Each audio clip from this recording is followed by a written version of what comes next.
Llogaritim numrin e molëve të metanit në 30 decimetra kub, duke ditur që një mol i çfarëdo gazi në kushte standarde, temperaturë 273 presje 15 gradë Kelvin ose 0 gradë Celsius dhe shtypje 101 presje 325 kPa, respektivisht 101.325 paskala, ka numër të njëjtë atomeve ose molekulave të barabartë me numrin e Avogadros dhe zë çdoherë vëllimin e njëjtë i cili është i barabartë me 22.4 decimetra kub.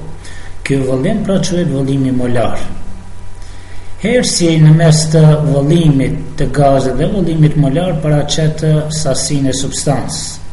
Pas zëvendësimit të vlerave të vëllimit të gazit prej 30 decimetra kub dhe vlerës së vëllimit molar prej 22.4 decimetra kub për mol, gjejmë vlerën për sasinë e metanit që është 1.34 mol.